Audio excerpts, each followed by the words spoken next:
You have been carrying something that is not yours to carry. Not a burden, not a memory, not a mistake you made last year or a wound from 10 years ago. Something heavier than all of that. You have been carrying other people's judgments of choices that were never theirs to make.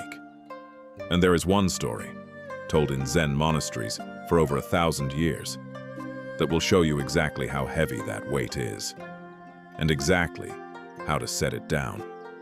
Two monks were walking together through the forest. One was older, experienced, calm, weathered by years of practice.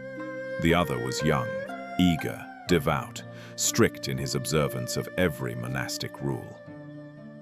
They had walked for hours in silence, the way monks do, not from coldness, but from the understanding that most words are just noise, dressed as meaning. At the edge of the forest, they reached a river. The water was high from recent rain. The crossing was difficult. Standing at the bank was a young woman in fine clothes. She was distressed. The water was too deep. She could not cross alone. She looked at the two monks and asked quietly, "Would one of you help me across?" The young monk froze. Their monastic rules were clear. Monks did not touch women, not under any circumstance. He stepped back slightly. He looked away. The older monk looked at the woman, then at the river. Then, without a word, he bent down, lifted her gently onto his back and carried her across the water. He set her down safely on the other side. She bowed in gratitude and walked away. The two monks continued their journey. The young monk said nothing, but something was happening inside him. A tightening, a heat, the slow burn of someone who has witnessed something they cannot reconcile with what they believe is right.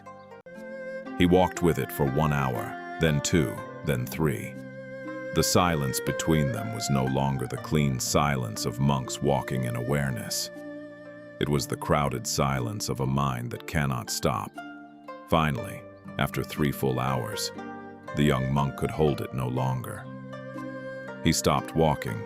"Brother," he said, "we are monks. We took vows. We do not touch women.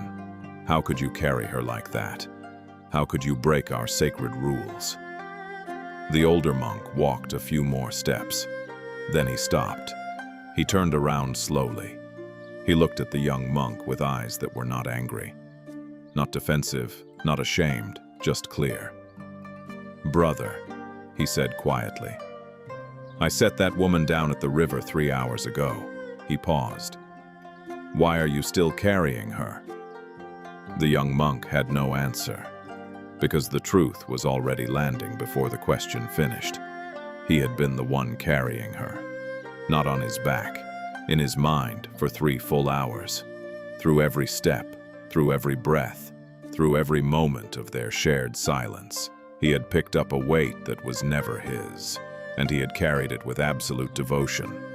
The Buddha taught this principle in a different form, but always the same truth. He called it the second arrow. The first arrow is what happens to you, the pain, the injustice, the moment that breaks the rule or breaks the heart. The second arrow is what you do to yourself afterward.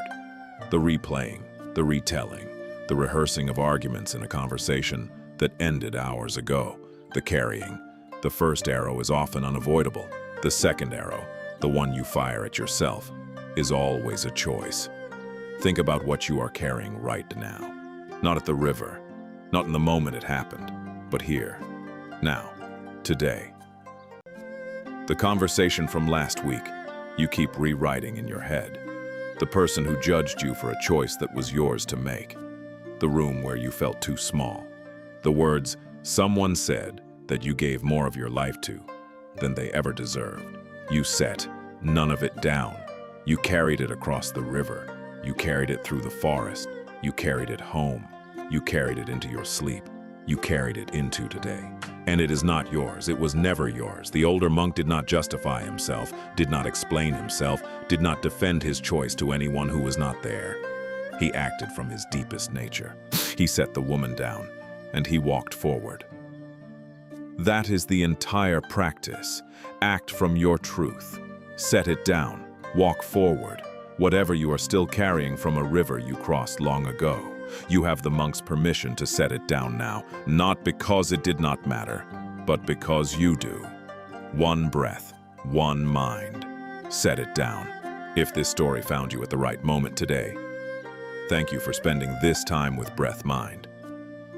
Every story we bring you is made with one intention: to give you the one truth that changes everything. Subscribe to Breath Mind, and the next story will be waiting for you. One breath, one mind. Come home.